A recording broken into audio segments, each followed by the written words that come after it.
us. We have the Vice Continental Leader, Kajikuri. I'm so sorry. I'm so scared. I'm going to say it wrong, and of course I do.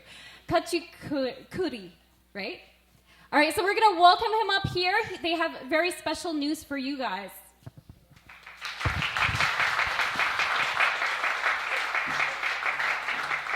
Good morning. I am Masayoshi Kajikuri.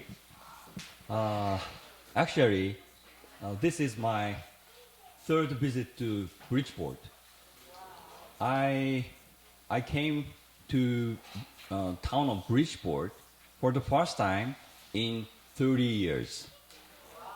So I remember I came to here 30 years ago. And actually, my youngest brother graduated Bridgeport University. So I have some, memory here. But I'm very grateful to be here today like this and meet all of you. And I will take this opportunity to introduce my wife and myself. And also, I want convey you my sense of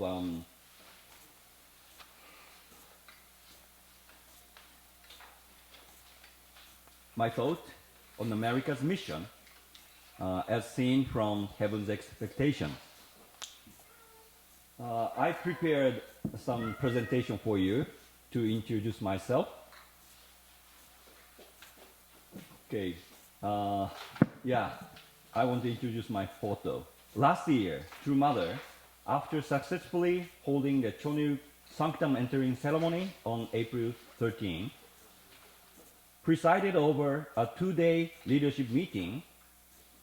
At the closing ceremony, she delivered the word and announced a new structure of the World Organization, global organization of our movement. I was appointed as the Vice Continental Director for the North American continent at that time. Unable to hide my surprise at the unexpected announcement, I offered reverence as prompted and went up on stage to take a commemorative photo. This is the photo from that moment. After this, I went up to Cheongjeonggun Palace to sit down for lunch with True Mother. At that seat, she instructed me to share my thought and determination to come to America. これやんなくちゃいけない。Okay, I see. Sorry. This is the photo. Yeah, then I share my thoughts and the determination in front of Mother. At the news of the sudden personal announcement, my heart was still unsettled, but I managed to express my surprise and deep gratitude to Mother. When I greeted her and was about to take my seat, she asked me to sing a Japanese song. And I responded to her request by singing a Japanese song. That's how I ended up leaving my mission in Japan and coming to America.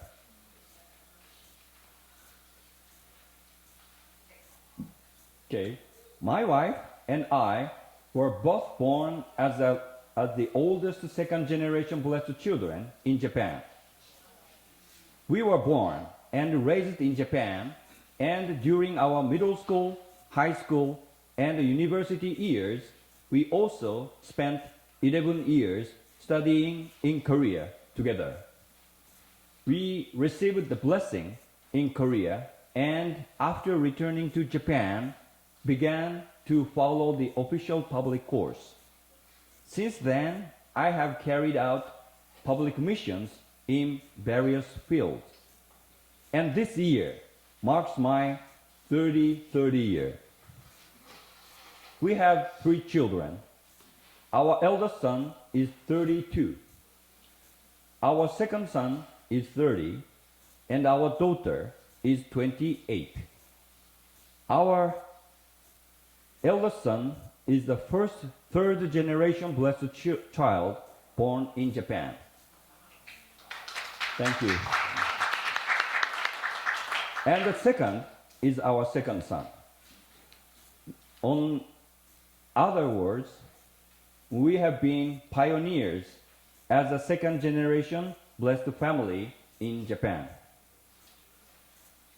Both of our parents are also members of Japan's oldest blessed families.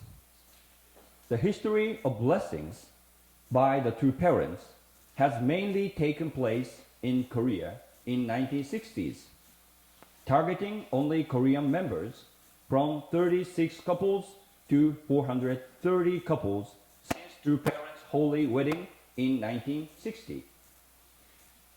Then in 1969, in the context of the Second World Tour of True Parents, to connect the foundation of the 430 blessed couples held the previous year to the world, 43 couples were blessed outside of Korea for the first time. 13 in the United States, 8 in Europe, and 22 in Japan. In Japan, together with 10 pre-marriage couples, 12 blessed families were born through the matching by the true parents. You can see the Mr. Sudo and also Mr. Kamiyama. Yeah, Mr. Kabuki. And our parents each received this blessing as 12 couples through the first matching conducted by two parents in Japan.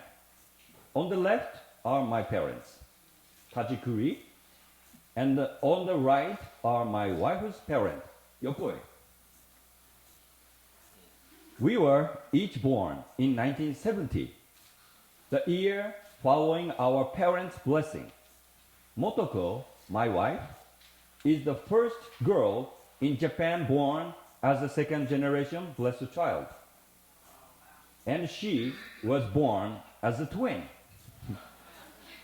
She has an older twin sister, who was born 5 minutes earlier than her. And I was born in Tokyo and lived at the headquarters church due to my father's responsibilities at the time. This photo was taken at the Shoto headquarters church to commemorate my 100-day celebration. That Japanese church was very enthusiastic about child care for second-generation children and gathered the early second-generation children to open a kindergarten. Since then, we have attended the same kindergarten together and received religious moral education centered on the Holy Bible. This is a commemorative photo of the graduate of kindergarten.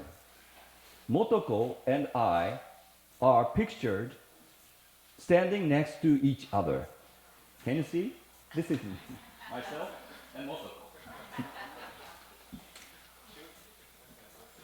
After this, we attended different elementary schools, but we were always together for Sunday school and Korean language lessons. In 1980, we visited Korea for the first time and stayed for 2 weeks at the original headquarters church at Chonpadong, where we were able to experience various aspects of the church foundation, including the Little Angel School. We were also able to reunite with Hyojin-nim, who was then a high school student of Little Angels High School. Hyojin-nim and we were 8 years apart in age. But every time he came to Japan, we had the opportunity to spend time together. And because of the age difference, we were really cherished by him. That's why we truly admired and loved him since we were little children. In 1983, we graduated from elementary school in Japan and were finally going to study abroad in Korea, away from our parents. This is a photo from the time we landed at Kimpo Airport. When our arrival in Korea was reported to parents, we were immediately instructed to come. And afterward, we hurried to the true parents' official residence on Shinmundo. Father instructed us in Japanese to thoroughly learn about Korean traditions, culture, and language during our stay in Korea. He encouraged us to spend time in Korea at the same age that true Father met heaven and Jesus, emphasizing the significance of that experience and urged us to later give lectures on the divine principle in Korean to leaders of Korean society and testify about the true parents. Later, much later, I had the opportunity to actually lecture these leaders and seeing their amazement at my Korean and their praise for the wonderful education we received from the true parents. I was able to personally experience the fulfillment of the words spoken to us on the way we departed for studying in Korea decades ago.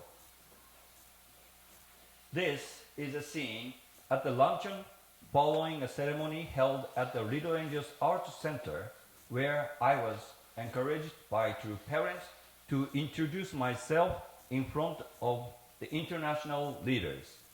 The photo on the left shows an impressive scene where Hyojin-nim is watching me speak together with true parents, looking delighted.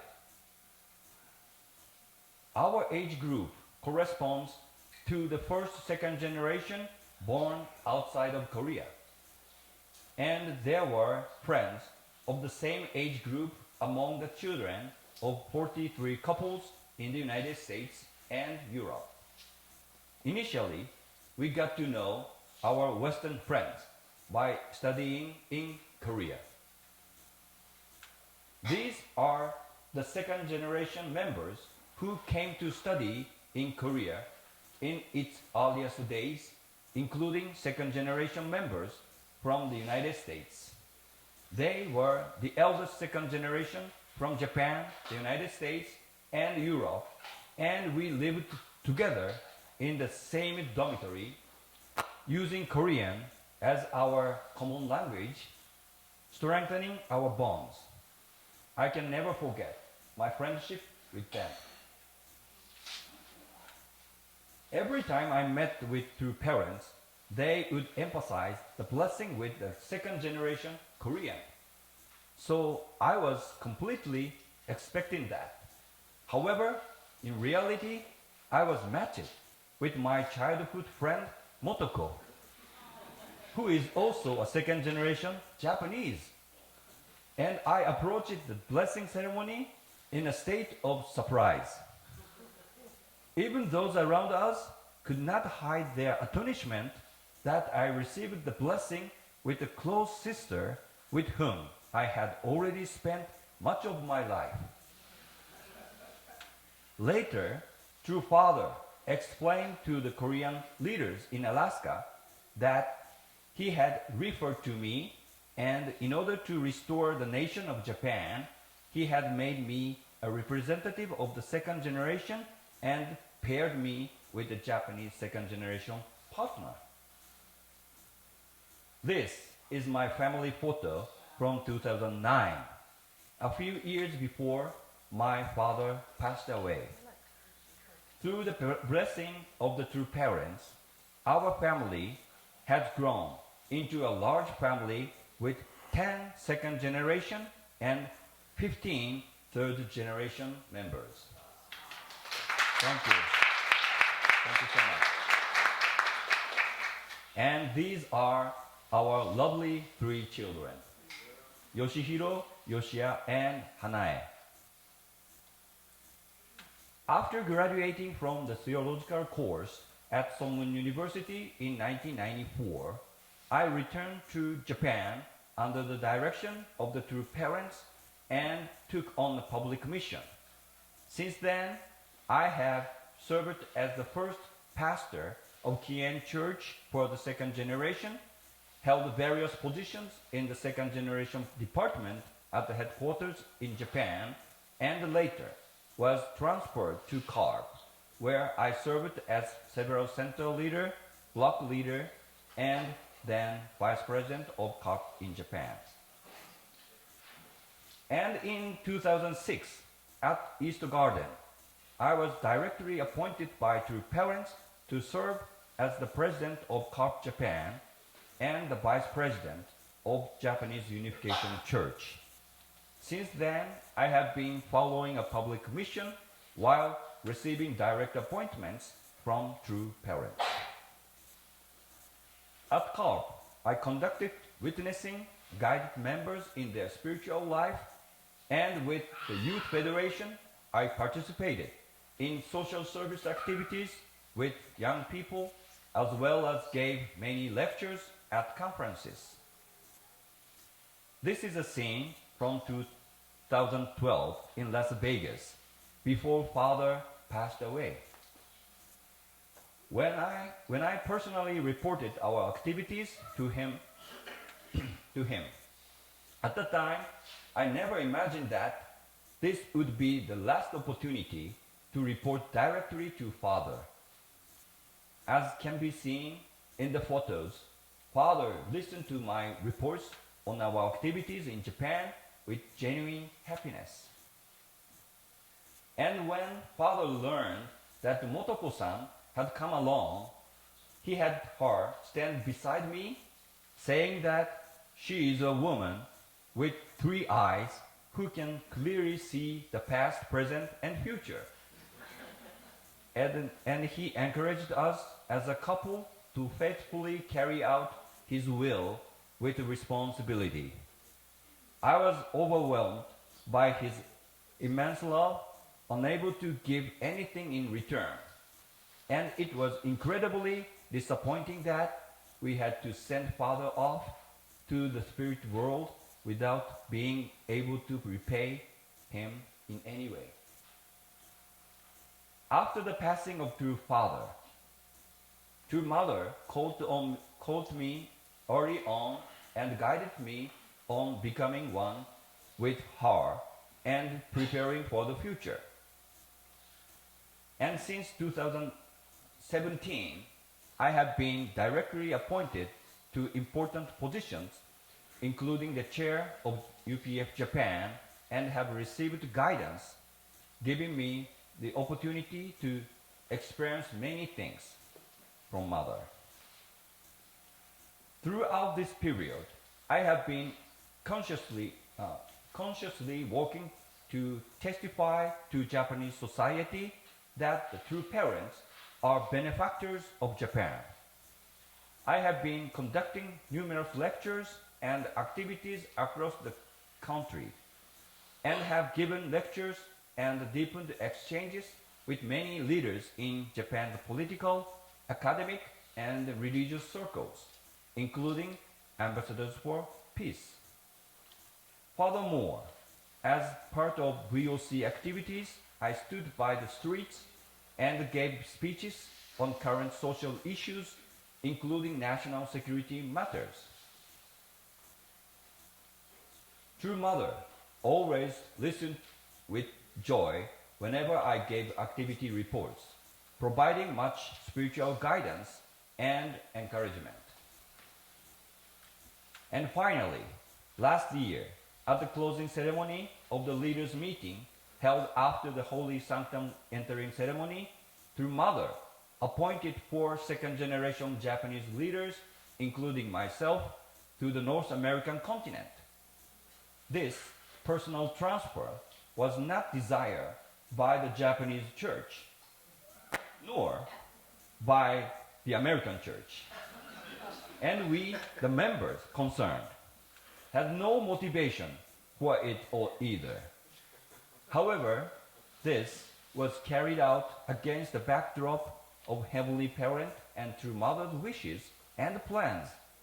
The reason we are able to face all of you in this way today is because behind it lies True Mother's wish, and in that sense, I believe that at the heart of today's gathering is True Mother's heartfelt desire to think of Heavenly Parent's will. I would like to once again offer my deep gratitude to True Mother for giving us this opportunity. In my life, America was the place where my beloved true parents and their family resided. In fact, since the 1970s, true parents devoted what could be called the golden period of their lives, 40 years, to the United States.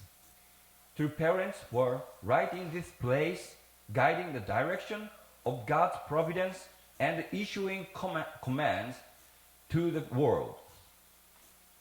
Throughout history, it has been God who has guided and nurtured America. And today, under the providence of heaven, true parents love America and have guided its members because this country has a great mission to fulfill for the world together with true parents. I came to America with a mixed feeling of nervousness and excitement, thinking about how the true parents prayed for this country.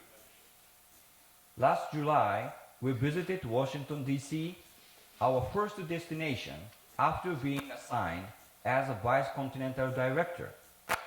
And when we offered prayers at the holy ground established by the True Father in 1965, I felt as if the passionate love that Father poured into America was pouring down on me. At that place, there was a marker set in 1890 to serve as the U.S. meridian reference. For Father, the location was not just the center of the United States. It must have been the center of the world. And on the World War II memorial, it is inscribed that freedom is not free. And on the Korean War memorial, the following was written: Our nation honors her sons and daughters who answered the call to defend the country they never knew and a people they never met. As the True Mother is emphasized, history records that the United States responded to the heavenly calling, and although the Americans did not fully understand its meaning, they participated in the Holy War. Indeed, through that history, the United States has been the leader of the world in protecting freedom and democracy from threats. And when we visited East Garden, we were able to recall our precious encounters with true parents. In particular, it had long been my great wish to visit the holy ground where Hyojin-nim had prayed overnight for 120 days while True Father was imprisoned in Danbury. I remember praying there in 1991, a year before receiving the blessing, along with Motoko-san and other second-generation brothers and sisters from Japan. This time, as a married couple, visiting together for the first time, we were able to reflect on Hyojin-nim's feeling toward True Father at that time and offer deep, repentant prayers for our True Mother, who is currently in custody. Even while in detention, True Mother does not want us to stop. This is because she is keenly aware of the providential timing. Last December, when top leaders from all continents around the world gathered in Korea for several days of meetings, I had the opportunity to visit the Seoul Detention Center and greet True Mother. I reported that the members in the United States never forget and truly appreciate the sincerity that True parents invested in the US for about 40 years, the golden age of their lives. And that we, members of North America, are striving to live up to heavenly expectations. I also conveyed that we wish to greet and report to True Mother in the place where True Mother should be as soon as possible. Mother then spoke about the mission of the United States, saying that America must inform the world of the essence of democracy and guide the world. Isn't the United Nations a nation of government of the people, by the people, for the people? She emphasized that the values and the essence of democracy should be communicated to the world and made clear to this country, Korea. Furthermore, she spoke about the hope that the second and third generations serve as the role models and demonstrate to the world the proper way for humanity to live by serving the Heavenly Parent. And she blessed the mission of the pure water generation and their future. It was only a few minutes, but thankfully, True Mother spoke truly essential and heartfelt words. Yes, America is a country that knows freedom is not free.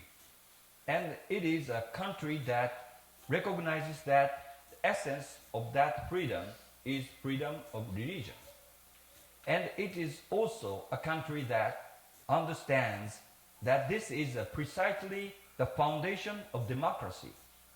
It is precisely against the backdrop of such divine blessings and historical circumstances that America has been at the center of the providence of the True parents for 40 years, and as Mother emphasizes, it may have the mission of saving the world from the crisis that symbolize the destruction of freedom and democracy seen today in Korea and Japan. This year marks the 50th anniversary of the Washington Monument Rally, held in commemoration of the 200th anniversary of the founding of the United States as bicentennial festival. True Mother surely prays that the members of the United States will face such a noble historical mission and achieve a magnificent victory. This year is the year of the fire horse, red horse. It was the year of the fire horse 60 years ago that Hungjin-nim was born.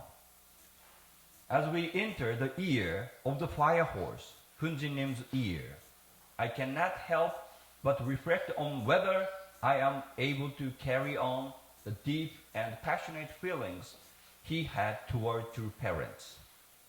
Fire symbolizes passion, horses represent leaps, and Hunjin-nim symbolizes filial piety. Therefore, this year is a time to passionately pursue our goals, higher ground, with a spirit of filial piety. This year, I am honored to be able to take on the challenge of fulfilling the mission in America alongside everyone gathered here, carrying the great love and expectations of our beloved True Mother as a member of North America, and especially as a member of Northeast region family for next 4 months as IW. I feel like we are truly the children of the true parents together. We are one family. I sincerely pray that heavenly love and protection be with you and your family. Thank you very much. Thank you. And also, I want to introduce my wife in front of you. Actually, Motoko-san, yeah, she's learning English very hardly, but yeah, it's ongoing process, and she prepared a song for you. Like she, thank you. She practiced this song to offer in front of you. Good morning, everyone. I'm very happy to meet you, and I will sing song, Danny Boy, True Parents' favorite song. Oh, Danny Boy, the pipes are calling from glen to glen and down the mountainside. The summer's gone and all the roses falling. It's you, must go and I must buy. But coming back when summer's in the meadow and all the valleys hushed and white with snow, it's I'll be here in sunshine or in shadow. Oh, Danny boy, I love you so.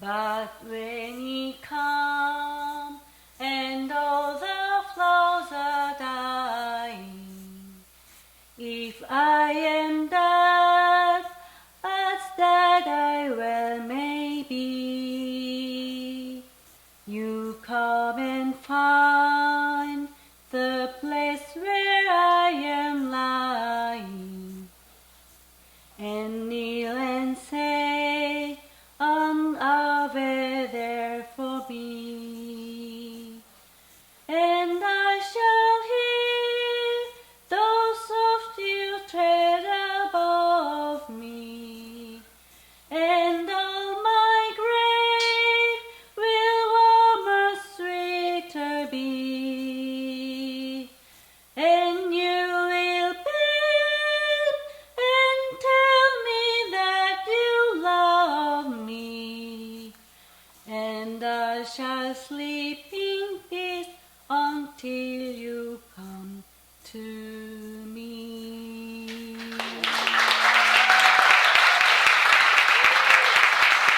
Thank you so much. So next up, we have the Northeast Regional Director, who I found out is a mad nerd. So welcome up our Northeast Regional Director, Naokimi Yushiroda.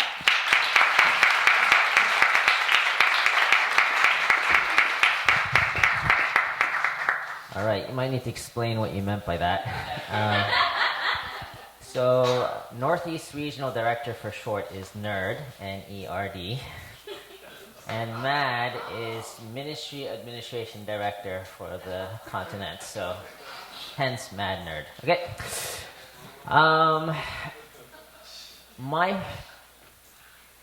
Is my presentation up? Okay. Anyway, nice to see you guys. It's always great to come here on a Sunday. It's a full house, and I know There's a lot of love and care, and I heard the secret is the food ministry, why you guys are here. I think there's a lot of care and also a lot of investment from the council and the ministry leadership. So I really appreciate you opening the doors and allowing us to come and visit and share. I know this is not your usual service, but I hope I can leave you with some inspiration. Okay, so we are on tour, and basically maybe twice a year I like to do this to kind of update everyone on what's going on. Here's a few updates from my family. This is my son's 21st birthday. He's over there. That was last September. I know it's kind of old news, but I had only come here every 6 months or so. But the good news is he got a job. Yeah. So I fulfill my duties as a parent. My not yet. Oh yeah, that's right. There's a blessing. That's right. My daughter is Eri. My son's name is Taishan. Eri is turning 18 this month, and she's on her final year of high school. So hopefully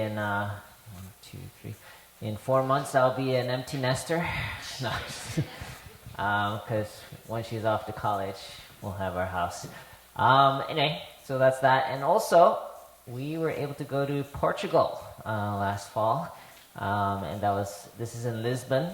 It was a rainy day, but something my wife really wanted to do was to visit a country in Europe, so we ended up going there. Back to the tour. Purpose is Reverend Kajikuri was appointed in this role last summer, and he was assigned in January to be our Northeast IW, or kind of a pastoral care counselor. He's been coming with us on this tour this time to introduce themselves. Also, as I mentioned, I want to update you on some of the vision as a region. And it's a chance once in a while to see you guys in person, not just on video, not on Zoom only. So, I think this is the elephant in the room. It's been a pretty tough year last year. It's actually kind of mixed. In the beginning of the year, we had some pretty amazing victories with the whole community offering a significant offering, over $12 million to support this peace temple in South Korea. We also had a campaign to sign up new members, and we had over 1,000 new members signed up in the previous 7-month time period.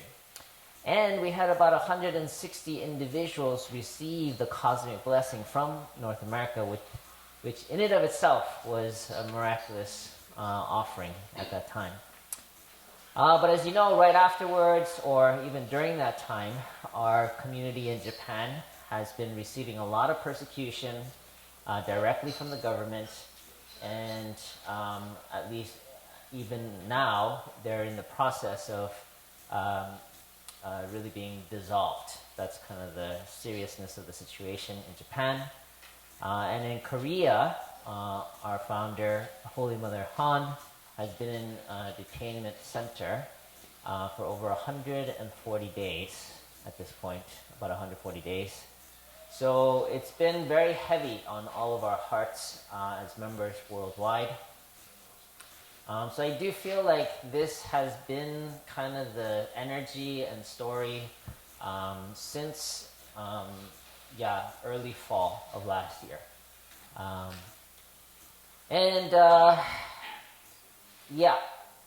I didn't come here to depress you guys. I wanted to just acknowledge the difficulty that we are all facing as members of our global community. But I want to focus on, actually it's connected to President Dunkley's message at the kickoff of his national tour. 3 weeks ago, he was in the New Yorker hotel. I think some of you watched it online, or some of you were there in person. I was the MC, if you guys remember. Anyway, I choked, so. Anyway, his message was about high ground. And he quoted Martin Luther King Jr., who had, in his famous I Have a Dream speech, said that, I was on the mountaintop. And how he was able to see, even in the most difficult time, he could see the bright future of people of different color, children walking hand in hand. And because of his connection with heaven and God's dream, he was able to hold on to that despite the reality of the situation at that time. So similarly, we want to really bring back that even in the darkest hour, it's really important for us to hold on to God's dream.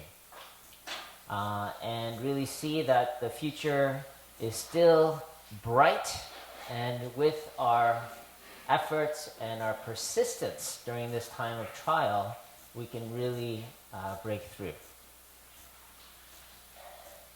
So the headquarters team, we kind of reflected on last year, and as we were preparing for this year, we came up with the theme of our campaign name of Operation Comeback. Everyone loves a comeback story. By the way, who wants the Patriots to win today? New England. How about Seattle Seahawks? No? Nobody? Okay, maybe you guys are wise. You don't want to get kicked out of the community here. So, anyway, everyone likes a comeback story. And I think with all the jungsung that has been made by our membership, even True Mother herself, that this year has to be a breakthrough year. And this year is also the year of the fire horse. Actually, in the lunar calendar, that's the 17th of February. So in a few days, it's going to kick off the year of the fire horse. Now, the horse is already passionate and volatile, but the fire horse, which comes once every 60 years, is even more so.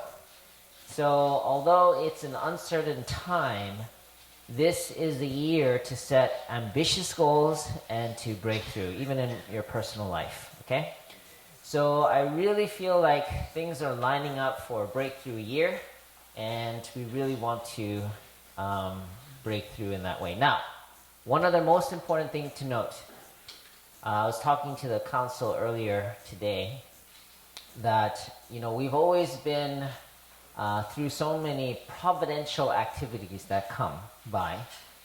And the cool thing is, right now, the providence, the thing that America can do to serve the nation and the world most is actually community growth. Okay? So it's like when the stars line up, when the providence all the way down to local and family lines up. It's a rare occurrence, guys. But now is a chance where really it matters that our communities do well to grow, break through in community growth, and give hope to not just our members, but to our brothers and sisters worldwide, both in Japan, Korea, and everywhere else. So really, besides Korea and Japan, America is the largest foundation we have in the movement. So if we can break through as the Elder Son Nation, also we're working together with Canada now. I don't know if you know, we're one region or one continent.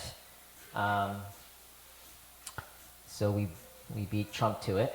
But a few people got that joke. Anyway, but we are part of a North American team. Okay? So both America and Canada are working together. Canada, I don't know if you know, is known as the Elder Daughter Nation. So both the Elder Son Nation, Elder Daughter Nation, we need to step up. It's kind of like when my son got his job. I'm charging him rent now. We need to step up, not just sit home and get fed and be loved, but actually put in the work and be responsible and start to, inspire and even support the parents. And I feel like that's the time that we're living in. Okay. And this is an interesting thing. People ask, for a campaign, there's always a why. Why are we doing what we're doing? It is church growth, but there is a North Star, something we're aiming for. Right after the Chowongung entrance ceremony, we met with President Dunkley and the regional directors at a cute cafe outside of Chungpyeong. And we asked the question, what next? We already did an amazing work, but what do we do next? And the inspiration came that what if we were to finally fulfill Father's request from, I heard in a speech, Dr. Hendricks was there, in 1978. Father said that if America can reach 30,000 core members, we can move this nation according to God's will. Now, 30,000 might seem like a drop in the bucket, but we have 360 million people in America right now. But if we could actually achieve that, then we felt heaven could more easily work. So we came up with that idea, and soon as we were discussing it, we really felt, we don't know how, but let's go for it. Let's go for making that happen. And let's see how heaven can work on that foundation. So the goal that was set last May was to reach 30,000 active members with our community in North America by April of next year. So that gives us 14 months, guys. 14 months. Now, how do I say this? We can do it, guys. I don't know how, but we can do it. Yes, it starts with a dream. Again, I think we don't want to rush anything, but we do want to have a clear goal to strive for and an intention, and we are going to be working together, okay, to make that happen. So, I have a plan, guys. I have a plan. Well, we have a plan, okay. So this is me, a picture. Do you know what that is? It is a horseshoe crab that's missing a tail. But that's how it came up when I caught it, okay. So, anyway, on my flight to Kodiak, I had an inspiration. This was back in September of last year.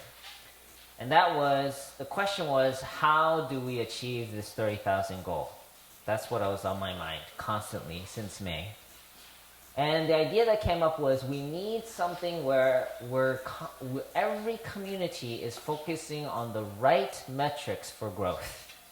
And then we could set the foundation for breakthrough and growth. So I came up with an acronym. I actually came up with all the most important factors. I did an anagram, came up with a word that can encompass everything, and came up with fables. So fables stand for most important factors for community growth. So this is a quiz, guys. What does each letter stand for? What does F stand for? Essential for community growth. Oh, by the way, let me give, before you say something, because every time I did this, people got it wrong. So I'm going to give you a clue. These have to be things that are measurable. Okay? So not ephemeral things that are nice. It needs to be measurable. So what are 6 things that are measurable that are important for community growth? Starting with F. Finances. Very good. Okay. Now, finances can buy you food, but food itself, you can measure food. But anyway, finance you can clearly measure. Okay. What does A stand for? What do you need? Attendance. Wow. Yes, attendance of active membership. Okay. We need to be able to measure the growth of our active members based on attendance. B. What does B stand for? Blessing, very good. Wow. These guys are, I don't know where they're getting their answers from. Maybe they got the answer key somewhere. Anyway, be blessing is what we are known for, and I believe is the core of our activity is helping people prepare for, receive, and grow the blessed families. Okay, how about the L? What does L stand for? Love. How do you measure love? It's immeasurable, guys. Leadership. All right, leadership. Okay, so I know that you said it first, but you should know already. I already told you.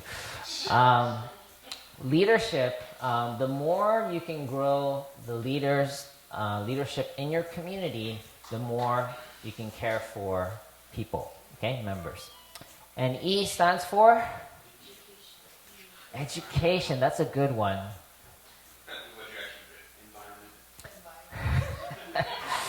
It is environment, okay? This is something that Mother talks about a lot, and you guys are doing a good job at. It's preparing the right environment. Good music, good food, nice projector, maybe, air conditioning or heating. Anything that can help, even these like little teddy bears. That's beautiful. It's like, aw, my pastor cares about me, I'm excited to bring that home for my daughter. But so this kind of anything that really helps to prepare a beautiful, rich environment, that matters. And we're asking all of our communities to improve on each of these things. And the final thing, S, is... Anyone? Guesses? Service. Yes, special projects, which include service. But what this is for every community is unique. So we want to create a space for communities to create innovative programs. Like, for example, in Bridgeport, you have the intergenerational service. You have other things that really make Connecticut unique and special. And we want to encourage developing those things so that we can also learn from each other and share those unique benefits with others. Okay, so this is something that from January is now being applied to all communities nationwide, continent-wide. Okay, so we're asking all communities to work on these 6 areas every month. Okay, so not only do we have those areas, but we're asking every community to strive for a target growth goal in each. So for Connecticut, we're asking you guys to work on growing by 10% over the next 3 months. Actually, we started in January, but we're already in February. What do we mean by that? Okay, I'll tell you what I mean by that.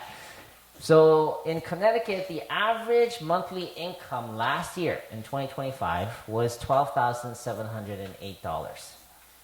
So what we're asking for is by April of this year to grow that monthly baseline to $13,978. So what we're asking is for you to consciously think, what will it take to grow our finances in this community by 10% in the next 3 months? Okay. Now, finances is really important for community growth. You need to be strong and healthy financially to be able to invest in your staff, to be able to host programs, to be able to properly care for your membership, even support different trips for workshops, and even training for your staff. Better equipment. Everything costs money, but it requires the community to invest in order to achieve that. So, I'm going to give you 4 minutes now to turn to a neighbor and ask yourselves and share on what can be done in this community to increase the health of the finances of this community. Okay, so take 4 minutes, 2 minutes each to share with a neighbor. Go.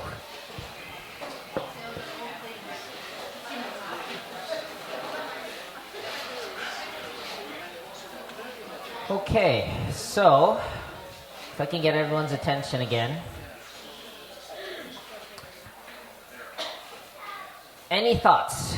You can just shout it out or raise your hand and yes in the back.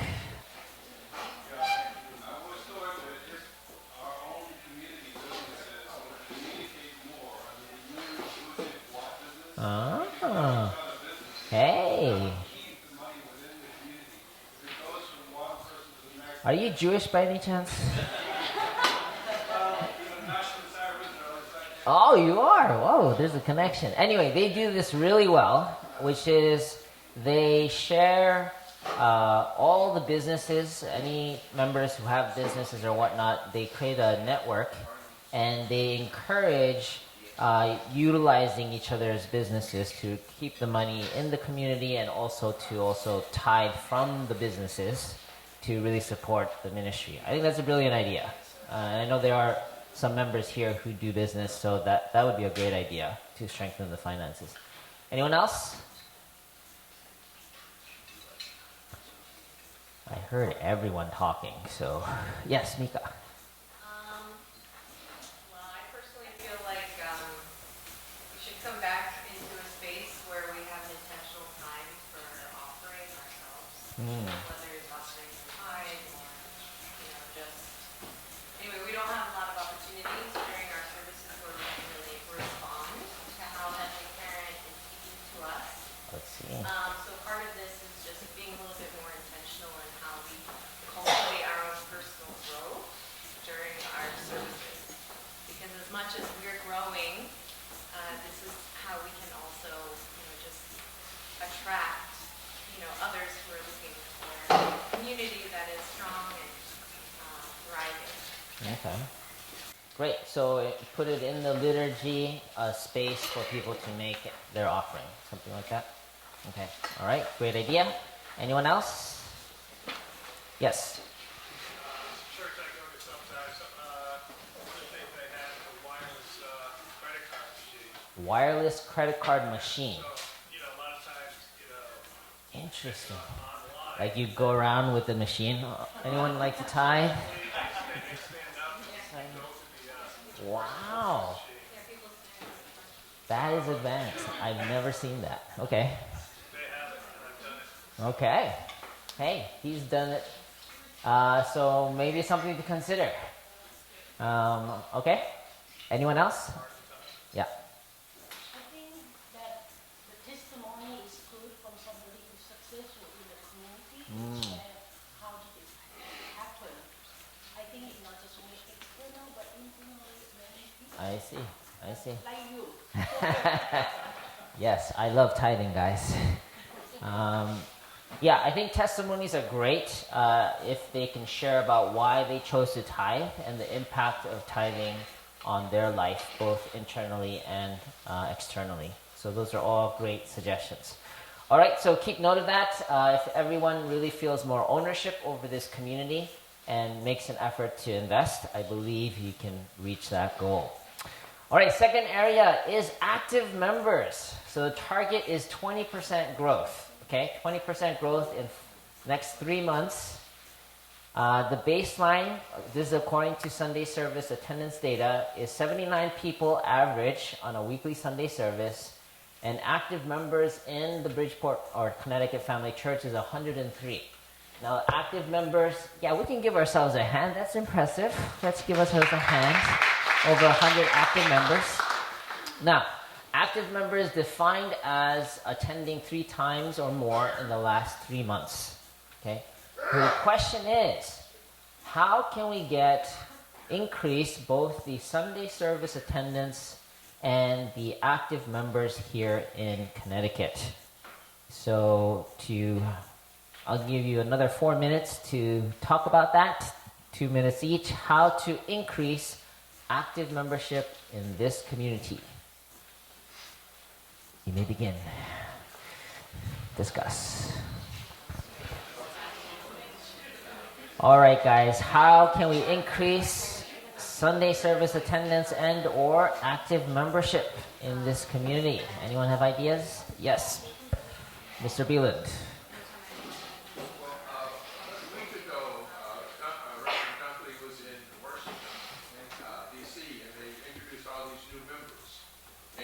Washington, D.C., as I understand it, they have a very systematic approach. You know, most of it's online, where they're teaching people the principle. The spiritual parent is, of course, interacting with the guest, listening to their questions, trying to answer them, and it's just very systematic. And they gave out certificates of 12-week educational accomplishment. So that's something that seems to work. So why not copy it? All right, great idea. So, yeah, having some kind of educational, systematized course for new members to enroll in, participate in, and to celebrate them at the end of that program, right? Yeah, DC has been having success with that, and we are looking into applying that to other communities as well. Any other thoughts? Yes, Simone, welcome. Sorry. So my thought is, if every member in the church could just reach out to 2 or 3 members that they haven't seen in 6 months, then, because a lot of the members, from what I've seen is every time I call someone, it's like they come or they meet up with me. So it's like, I think sometimes people just need to feel invited, or, you know, or they just need that extra, like, reach out. Right. So if each one of us just, like, calls 2 or 3 people, you know, even if one of them comes, like, sometimes they just need to be invited back. You know, Right, to right. Great spend time idea. with So us. don't just leave it to the pastor to call people, which is great. But if everyone reaches out to even 1 or 2 people and just let them know that they're invited, then it will really help with people feeling, oh, someone remembers me, and there's a much higher chance for them to attend if you do that. It's a great idea. Yes, Mrs. Funk. Sunday school. Very key young men. For what age group? Any age. Like a 60-year-old Sunday school too? Yeah? Yeah, okay. Yeah. They do have adult Sunday school, actually. Sunday school thing seems like a kid's thing, but more younger children, okay. So Sunday school for younger children, okay. Yeah, great. I think that would be good. You need staff though that can focus on something like that. Yes, and then we'll come to you. Some other events other than religious events. Okay. If you have entertainment, if you have cultural events, things that people can easily come to without feeling religious pressure, and then you build the connection with them. If you do things together with people, then they feel like they can trust Right, you. right. But, coming to a religious service is not always what everybody wants to do. Not at the beginning, at least, right? Do you have any cultural event in mind? They had a lot of success doing it through an actual way. Like, for example, the Thai community would have a Thai event. Even members who were speaking the Thai lady, they still wanted to come to that event because it was part of the national culture. Got it. So some kind of cultural event, like Thai or what's popular here? Japanese, Korean, maybe white. No, we're white people are minorities in our community. Could be a multicultural. It could be multicultural. Yeah, why not? Mix it all up. International culture. But yeah, culture is a great way to help people break the ice and get to know you, not just from a religious community identity, but just as cultural people. All right, and you wanted to also share? Yeah, I think when anybody bring a guest, not just only that person's guest, it's a family. We should all, not just like in one time, but build a relationship, say hello. I think pay attention to who is new. Or who is old, never come and come once, just stand there, nobody talk to them. It's feel like lonely next time I'm not coming. Right. I think the relationship is so important that we try to build one family under God. Right. And everybody is God's children. Yeah, some communities have something called the guest care team that's constantly looking for people who are new or haven't been here in a while, make them really help them feel welcome. And I think that's really important because it is a little intimidating coming to a big crowd when you don't really know so many people or it's been a while. So some team that can help that would be amazing. All right, great idea. So please work with your ministry team, council, and pastor to start implementing those ideas. All right, I'm going to run through the rest relatively quickly. The blessing, the target is 30% growth. There's a whole system. Baseline is 21 points for Connecticut. Your goal or target is to get to 27. This is some resources that we want to provide to help you achieve your goals. This is the current team in the Northeast. I don't know if you know, Justin does a lot of the innovation and tech for the Northeast. Landon is our BFM coordinator for the Northeast. Why don't you stand, Landon? Okay. So any questions about blessing, you can also ask him.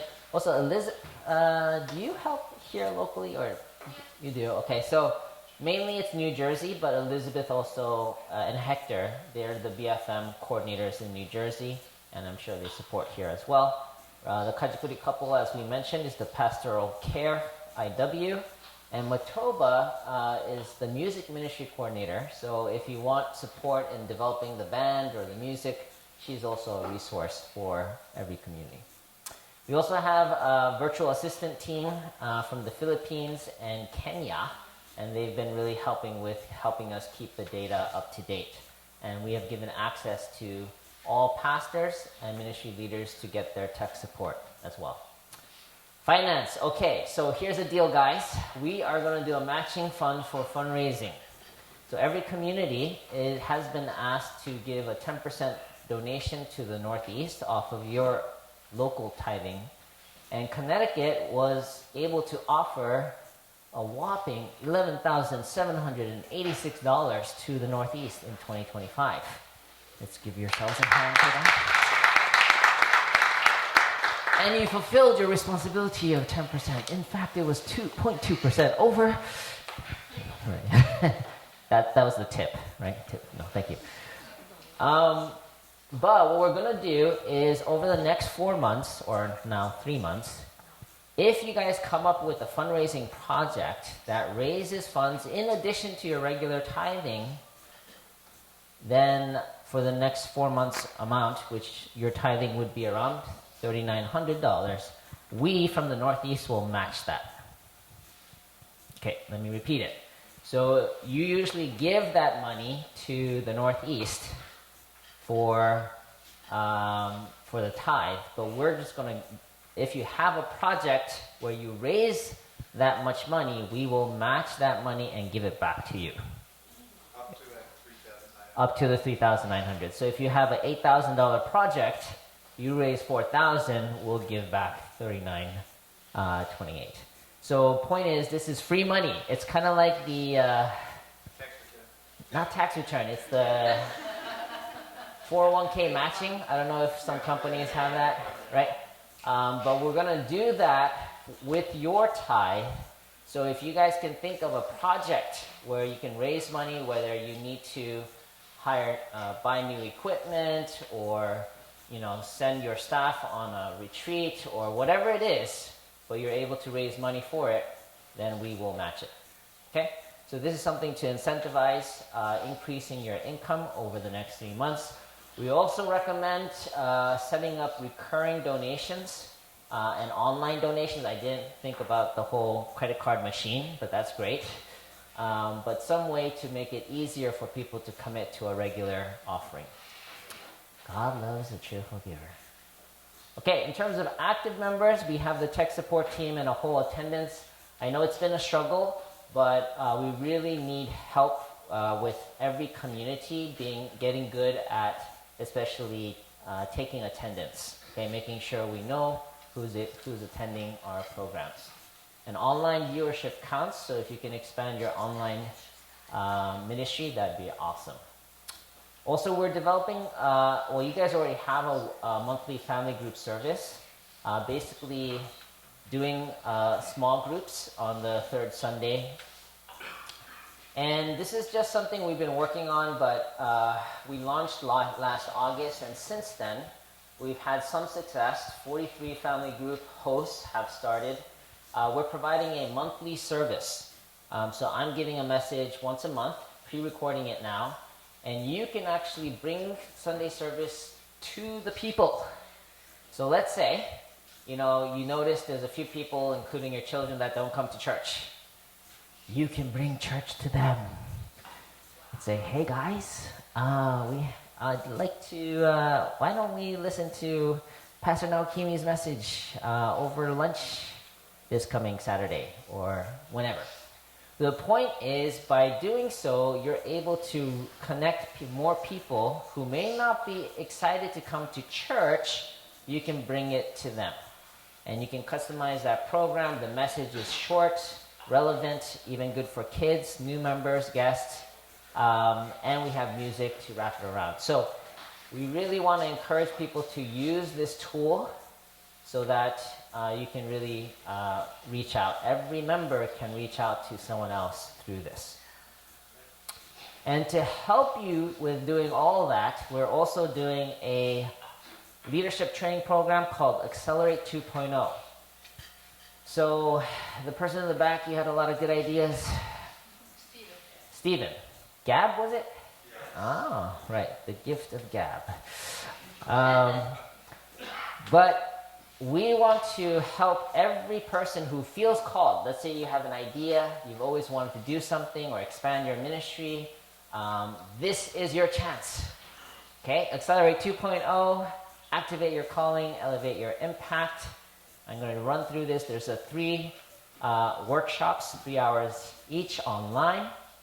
Also, the first one is about identity. Second is all about event planning.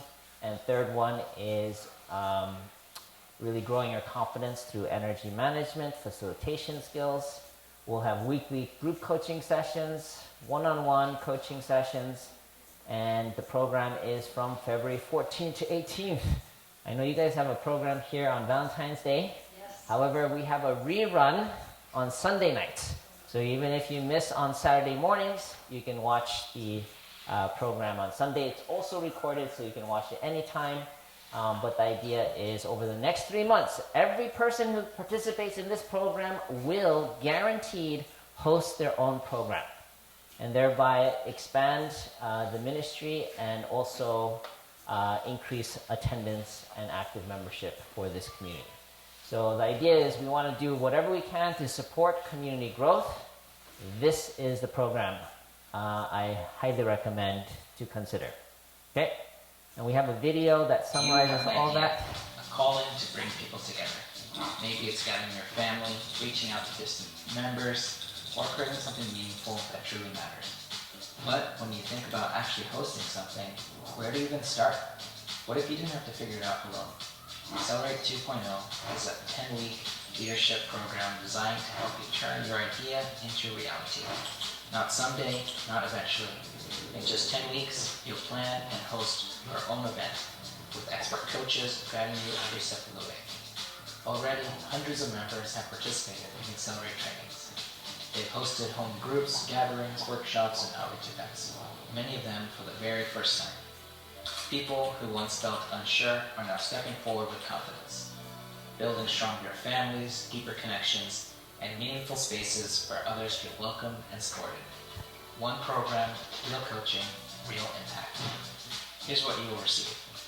3 hands-on workshops to help discover your calling, plan your event, and launch with confidence. Weekly group coaching that provides accountability and encouragement. And personal one-on-one coaching, offering customized guidance for your specific challenges. Everything you need to create something meaningful, designed to fit your life. Scholarships are available. Accelerate 2.0 starts February 14th, and registration is open now. Scan the code, register today. We'll see you February 14th. Accelerate 2.0. Activate your calling, elevate your impact. Questions? Talk to your pastor. I'll see you then. Pretty cool. Let's give it a hand. That's an amazing video. It's all done by Justin. It's pretty cool. So yeah, this is something I'm really encouraging. This is after years and years of development, doing all kinds of programs. This is the best yet, and we're making it accessible to everyone. Okay, so please consider registering. If you're interested, you can scan the code. Also, there's a lot of discounts if you attended previous programs, or if you're already a Northeast supporter. But also, every church is providing some scholarship to support participation. Okay, and blessing resources. We have just 5 minutes, but I'm going to invite up Landon. He is the BFM coordinator for the Northeast to share more about BFM. Let's welcome him.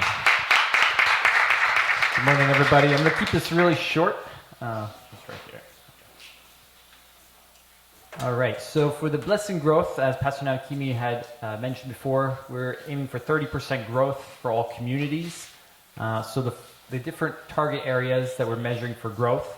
The first is HJ Blessing Guide registration. So that's just simply signing up. So again, the singles registered there. The second is becoming a candidate. Third, starting a matching conversation. 4, commitment ceremonies. And 5, registering for the blessing.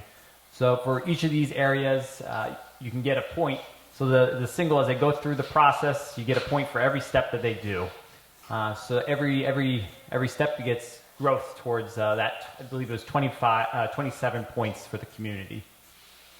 So a few of the areas of support for resources.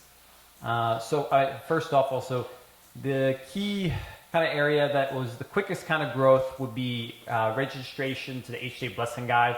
It's a really great resource. It's not just for when you're doing your blessing application, but your education, you're getting a matching support, getting ongoing support.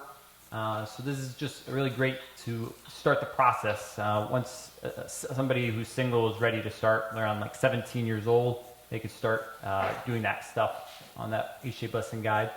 And then in terms of just kind of one aspect for the National BFM started doing is these BFM sermon themes. So January was Ready, Set, Candidate.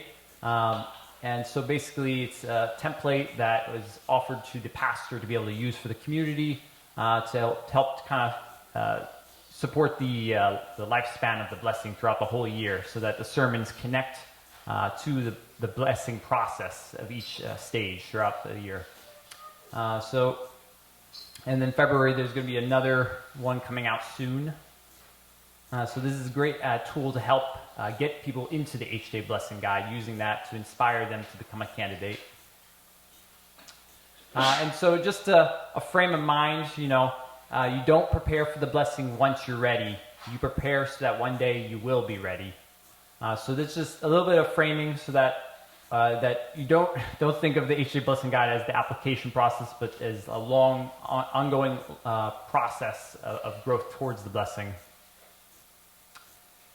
Just touching on one area, in Clifton, they recently did a boba tea giveaway where they had were giving away the boba tea for free so that they could get singles to sign up on the HJ Blessing Guide. So this was a creative idea. Elizabeth was leading this section this past Friday. They did a really great job. They got a bunch of singles signed up. So each community is different. So you have your unique way that you have to support your singles to work towards the blessing. Then towards the registration to become a candidate. So just the key aspect again is the HJ Blessing Guide. They sign up for that and they're able to do their different stages to become a candidate. Level 2, blessing education, blessing interview, pastor meeting.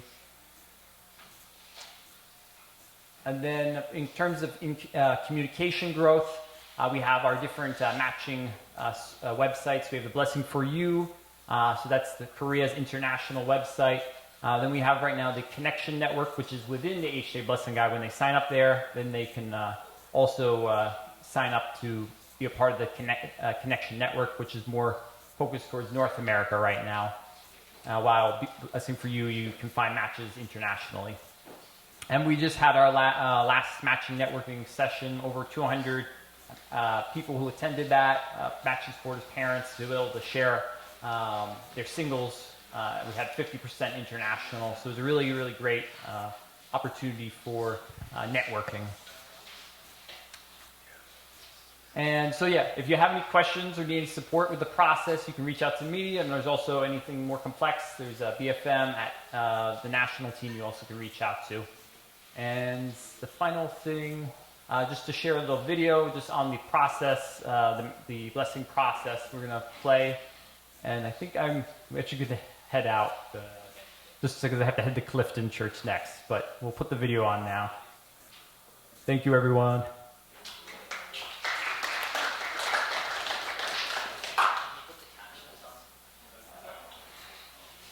Can you put the captions on as well?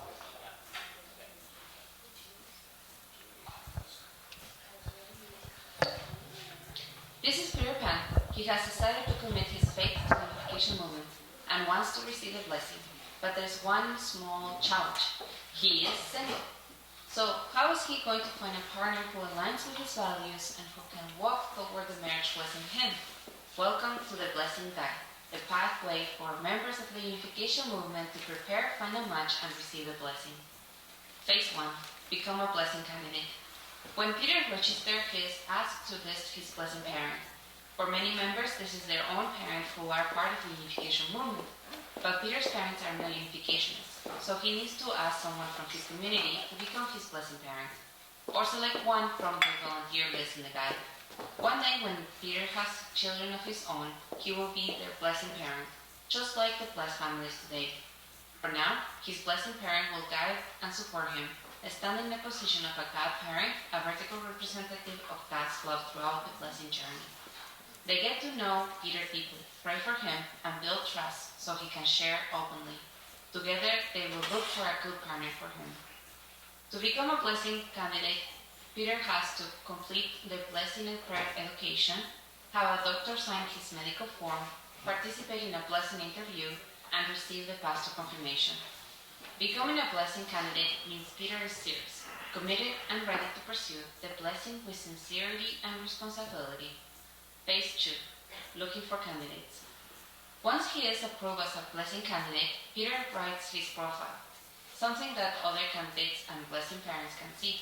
The blessing guide makes it easier for Peter to see who is also a qualified candidate and read their profiles to understand value and compatibility. Peter's blessing parents search everywhere for possibilities. The Blessing for You website, the blessing guide, matching and working meetings, and more, bringing Peter at least one potential candidate every week. Peter politely declines the first few suggestions, and then finally someone catches his interest. But that person says no, so the search continues. After a few months, they find someone who is willing to begin communication with Peter. Phase 3. Deciding on the one. Her name is Mary Jones. Online communication is not always easy, but Peter admires her faith and sincerity. They begin with one long video call per week for the first few weeks. Both feel a sense of peace and decide they want to get to know each other more deeply, so they plan their first in-person meeting. Peter and his blessing parent travel to her country for a few days. They meet, they talk, and a natural friendship starts to grow. Soon their communication becomes effortless. Messaging throughout the week, spontaneous calls, and a weekly deeper conversation that keeps them grounded and intentional. Their values match and their plans harmonize. After discussing the deepest questions of life and future, they decide to commit to a journey toward the blessing together. Peter and Mary chooses the unification tradition of not kissing or physical intimacy before the blessing, a decision that helps them focus on internal growth and on heavenly parent throughout their relationship. Phase 4. Growing together. Once they decide to commit to each other, they record their intentions in the blessing guide. They hold a commitment ceremony, give their blessing offering, and complete their final blessing education. Then at last, the day arrives. Peter Pan and Mary Jones receive the blessing together. They pledge to continue heaven's tradition and build the kingdom of heaven on earth through their family, the end, or actually, the beginning. A new chapter of love, faith, and heavenly-centered life begins. Now as a couple, they go back to their community to grow, serve, and build God's dream together. All right, let's give a hand to Peter Pan and Mary Jane. So as you can see, we're constantly developing resources to make it easier to explain our core values and our activities. So this is just a highlight of some of the things that we've been working on, and we're going to continue to build on these things. But the most important thing is local community growth, your effort and investment as families here to really create the right environment for others to join. So that's it for today. Thank you for listening, and we'll see you again sometime next time. Thank you.